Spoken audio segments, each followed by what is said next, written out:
everybody. This is Atiq Ahmed Bhatti, host of the Homeopathy Health Show and podcast on the UK Health Radio Network. I do hope you're well, and I hope you're in good health. Now, I wanted to jump on here on Insta Live to introduce an upcoming guest of mine, and it's going to be a fascinating conversation that we're actually going to have to do. It's everything to do with homeopathy and mindfulness, with a very strong link to music. And yeah, I think you're going to absolutely love it. So I'm just waiting for Ann Lovatt to join me here live on Instagram. So I hope you're well. It's been a very busy summer for me so far, and we're not even, are we, I don't know if we're halfway into summer, are we? I'm not sure. But hey, the sun's out, so woohoo, you know, that's good, isn't it? Hey, finally. It's too hot though. I mean, it's sunny, but I think that was probably an understatement. It's really hot and sunny, especially here in the UK from where I'm doing this. But it's nice, good for vitamin D, just nice, isn't it? So many people smile, don't they, when the sun's out, and that's a really nice that's a really nice phenomena, isn't it? Indeed. So yeah, it's been a very busy time with the Homeopathy Health Show. Over 240,000 listeners now. I know I need to update the stats on the socials, but it's going really well, and let's hope by the end of the year, you know, we can go over. I'm quite sure we'll reach 250,000 listeners. Hopefully by the end of summer. I certainly hope so, and onwards and upwards, as they say. But it's a really good place to be in. So I'm just going to add Anne. I'm just going to invite her now. So just bear with me. There's always that pause, isn't it, when you're pressing buttons on the phone and you think, oh, I hope it works. But hopefully Anne will be joining me very shortly, and we can talk. We can talk about homeopathy, her journey, mindfulness, and of course music. It's really interesting actually, because Anne has played. She's a professional violinist, and she has played in a number of West End shows, West End musicals in the UK, and these include Joseph and the Amazing Technicolor Dreamcoat, Evita, and Love Never Dies. So, so there's a real celebrity for you, by the way. And David, wonderful. Welcome to Homeopathic Voices from Around the World here on Instagram Live. Hi, can you hear me okay? I can just about hear you. Turn my phone up. Yeah. Good to see you. Are you feeling better? Yes, thank you. Yes, I'm doing better. But I was just introducing you, and I was talking about homeopathy, mindfulness, and also the fact that you are a professional violinist, and you know, you're playing in the West End shows. This is not something you did in the past. You're still doing that, and so yeah, let's talk about you, because you are actually coming on the Homeopathy Health Show later this year, and I just can't wait to get you on and really pick your brains about things. And let's talk about, you know, the role of music in healing alongside homeopathy, because it can be a very powerful medium indeed. But do share about your journey to homeopathy. I know that you've always had an interest, haven't you, as far as homeopathy is concerned. But before you answer, Homeopathy Canada, welcome. What will be the topic today? Today is just an introduction to Ann Lovatt and the work that she's doing as far as music is concerned, and homeopathy. So it's a quick conversation with a brilliant follow-up, which is an episode of the Homeopathy Health Show. So over to you, Anne. Okay. Well, my journey to homeopathy began a long time ago. And I was working in the West End playing the violin. I'm a professional violinist. I was working for about 9 years, pretty solidly, when I had my two amazing children, Tom and Emma, who are now in their early 20s. And at that time, I had a little bit of a crisis about being a full-time musician mum, because my husband's also a musician. He's an amazing trumpet player. And we met on tour in Japan with the Michael Nyman Band So we did a lot of touring. The Nyman Band was on the road for a good 6 months of the year, and I'd done so much traveling, and I really wanted, once I became pregnant, I really wanted to stay home and give a bit of time to my children. So I was really looking for something else to do that I was really interested enough in to share that what already was an incredible career, really. And homeopathy, I suppose I got the bug.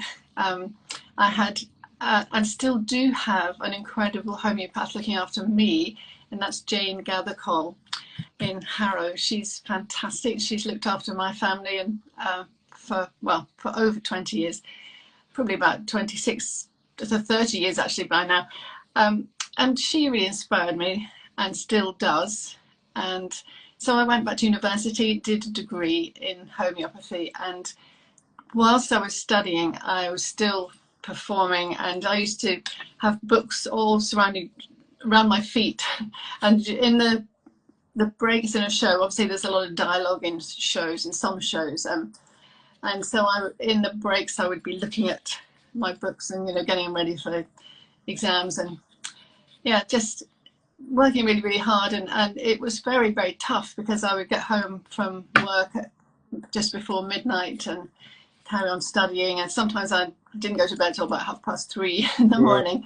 Oh. I made it through that difficult time with very young children and doing another degree, and I've been in practice for over 15 years. I absolutely love both of my careers, and I'm still very active as a musician, and much of my music making now actually is with the City of London Sinfonia, which is a chamber orchestra in London.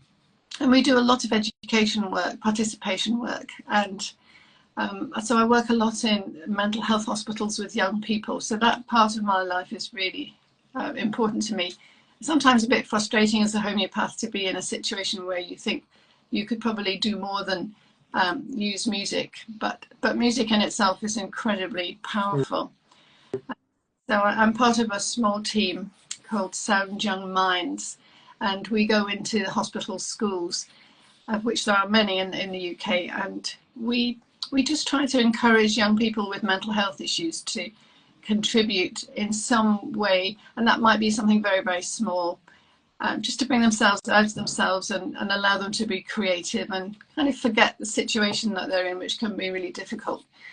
So it's a very satisfying part of my work. It's interesting, you're saying about mental health problems, and it's really has become such a big issue. And hey, look, we all suffer days when we're really, really down. Okay, let's be sort of straight up here. There's just days where you just don't feel right, or you just don't want to do anything. And that's certainly not to do with procrastination or anything like that. It's just the way life is, because it's like we're sitting on a bullet train, aren't we? It's just everything's a blur, right? And everything is a catch up, and trying to arrange so many different things in one day, and so many decisions, and sadly for many who have faced a great many challenges, which are well, sad, isn't it? I mean, the challenges that people have faced, and this, I know this, when as a homeopath, when people share with you their life stories and what they've gone through, and it can be really hurtful as well, and it can take a lot out, and it's no surprise that they're sort of where they are. But that's on the positive side, the beauty of homeopathy is over 220 years ago there were remedies that were proven that today are absolutely spot on for the majority, I have to say, of mental health, or should I say emotional imbalances. And you've used them, I've used them, and it's just incredible how powerful they are, and how they lift somebody out of this situation of utter distress. It's amazing, isn't it? Yes, and I think particularly with young people, and particularly at the moment, I'm afraid I blame the education system for a lot of the issues that young people have at the moment. I can only really speak for the UK, but there's a lot of trying to fit children into one type of learning, which doesn't necessarily work for everyone. There's an enormous lack of creative education, and a huge amount of pressure to pass exams, pressure just to be the right kind of person from such a young age, and that's where the rot sets in, I think, and we need to change that. I don't really know how, but we do need to change it. We need to bring back music and art, and into our culture. It's being eroded, unfortunately, particularly by this last government. It's being really eroded, and it needs to change. And there's lots of celebration about the fact that the political parties are saying we must, we're going to have a mental health specialist in every school, and that's great. But isn't it also terrible that that's necessary? You mentioned something about art and music and really creativity, right? Letting people excel. And, you said something very profound. Sometimes things are said and we may just move on to the next sort of sentence and paragraph. But I picked up on it, and I think it's so profound of growing up and who we are supposed to be. Now, as individuals, everyone is unique and everybody has a gift.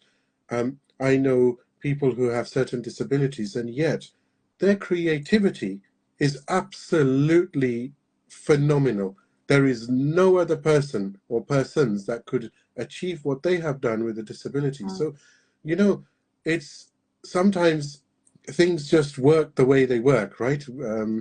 And it's so important, isn't it, to have this creative culture to inspire the younger generation who are actually going to be possibly, if we're still around, our leaders or our children's leaders, or, for generations, and the people that are really going to make a difference on this planet. And, I love you were saying about disability.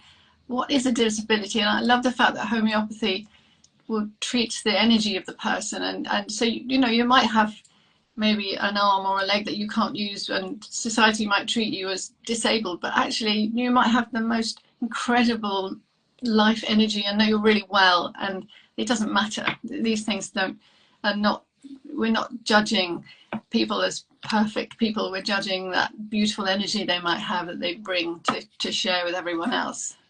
I have to go back to what you said. I love what you said, of who we are supposed to be. And the reason I'm sticking on that is because I had this same conversation of who am I? Who am I supposed to be with Dr. Jan Scholten? And he's on the show in a couple of weeks. It's already in the can, it's done. And it's just going through the scheduling phase on UK Health Radio. And we spoke on this for an hour. And it was such an interesting conversation of what are the expectations from people? What are the expectations at home? What are our own inner expectations? And also these layers of personality. We can be, well, in my case or in yours, we can be parents, or we can be siblings, and then we can be children, and then we can be mentors, and then we can be friends, and so many, and homeopaths, of course. So many different personalities, right? And being a musician, of course, it's a totally different mindset that you're in at that time, because you've got to focus, right? And it's interesting, isn't it, that journey? And sometimes we could spend all of our life just thinking about who am I and who am I supposed to be? And we lose out so much, don't we? Just by going into that, because sometimes it can become a rabbit hole.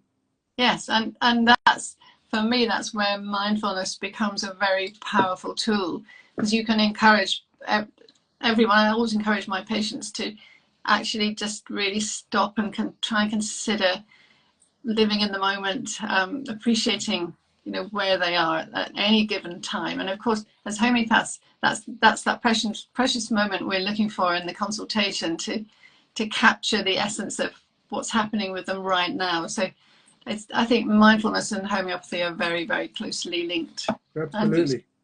Absolutely. Now, recently, for those who do follow my Insta or Facebook, I did share a reel of a surprise coming up about homeopathy and mindfulness, and there was a clip of a wonderful lady playing the violin, and that was none other than Anne herself. I wanted to keep it a surprise, I like surprises. So it was Anne, and in the Homeopathy Health Show, we are going to include pieces of Anne playing the violin. So It's going to be a wonderful. I think it's actually going to end up being a two-part, Anne, because we'll need some time, and it's really important, and I think that it's interesting, isn't it, that you could be you could have a hearing loss, and you could compose some of the most incredible pieces of classical. You know where I'm going with this, right?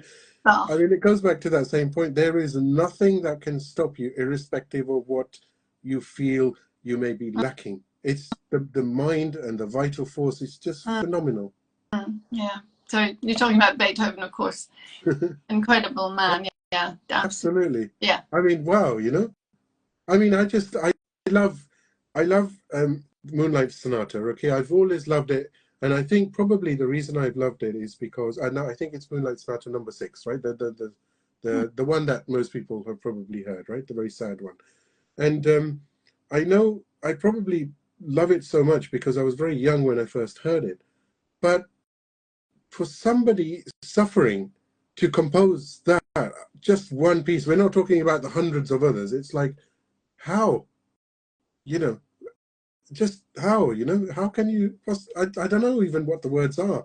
It's just amazing, you I know. don't know. I can't explain it other than that there is, some composers are just such geniuses, and it's really fascinating that composers like Mozart, Bach, Beethoven, they compose to the golden circle, which is another incredible mathematical sort of equation which we find in nature, and their music often falls into this perfect equation of beautiful balance and symmetry. And mathematicians have discovered this, but actually I think it just naturally poured out of those men because they were just naturally so in tuned to the world, and such great geniuses. Nothing was contrived. It's just poured out of them. It's just wonderful. Hey, I have a question for you, Anne. Nowadays, we could be working on a document or whatever it is. We could be at work, and as soon as you put a nice piece of music, not something, something nice. Okay, we're on a live, so I have to be careful what I say. But nice pieces of music. Okay, just music, not song music. And it's amazing that it can actually motivate you, and you can actually work faster. So Oh yeah, what's that all about? music is used in shops. They give you hard hitting upbeat music in shops to make you buy more stuff. Yeah, It really works. And it usually sends me out of the shop actually, but yeah, me because it's too. deafening. Me too. But subliminally, it's been researched that music can have that effect as well. And I think when people are driving too, music can excite them to bad driving, and it can also calm them. So yeah, it's very, very powerful what music can do. It definitely gets right into the soul. Absolutely. Yeah. And you mentioned that you've been a homeopath for over 15 years, isn't it now? Yeah. And so how do you, again, probably the last question actually, because I don't want to spoil it for the show. So I'm just being very particular with my questions. I have so many things to ask you, but how do you balance that as far as homeopathy is concerned, as far as playing in the West End and some of the other things like this, the mental health work that you're doing and the support that you're giving, and home life as well? How do you, because that's a lot. And then obviously some social time. I hope you're getting some social time. Well, I'll be honest, it's very challenging, partly because I love my work so much. And I'm very lucky that I'm a member of the City of London Sinfonia. So it's a small chamber orchestra in London, and I'm a big part of the participation work team. So it's run on a kind of freelance basis. So I know, looking ahead, I know what the orchestra is planning in their diary, and I can keep dates free. So I can plan ahead to some degree. And because I've been a member for a long time, they offer me most of the work, and then I can just pop that in my diary, and then I go on to my homeopathy diary and make sure that that's up to date with my availability. So my availability changes all the time. I'm not. I wish I could kind of say, oh, I always work in clinic on Monday to Thursday, and that's what I do. But my life is never the same from one week to the next, because it's governed by what comes in at concerts and what comes in with the musical education work. And then also, of course, just finding the balance with that. It is difficult, but I'm doing my best. I'm not always doing exactly as I ask my patients to do. I sometimes am told that, by my friends, that I should sit back a little and practice what I preach. So I do try to do that. I'm so lucky. I live in a beautiful place surrounded by woodland, and I have an amazing family and dog and a cat. And yeah, we just, I think like anyone else, I'll muddle along, try and make the best of the opportunities that I have, and give myself time, to live a good life, and feel very fortunate that I have so much. So Wonderful. And I must say a very big thank you to Michael J. Bird, who is a co-principal at Southdown School of Homeopathy in Chichester, for introducing us, for connecting us. And hey, look at that, how amazing. I've had the honor to talk to you here on Insta Live, and of course the big honor will be on the show, which we are recording very, very soon, and it will be out just after summer. Actually, it will be out, won't it? So well, yeah. great opportunity for me to meet Michael, and I'll tell you how that happened, because it's quite funny how that happened when we next speak. Okay, I'll remember that. And it's been an absolute pleasure to have you on Homeopathic Voices from Around the World, which is the sister companion series to the Homeopathy Health Show. And I will talk to you very soon, of course, for the show itself. And there's a great many things to talk about. Lovely. I look forward to that. All right, I'll talk to you later then. Okay. Thank you. Bye-bye. Bye. Take care. Speak to you soon.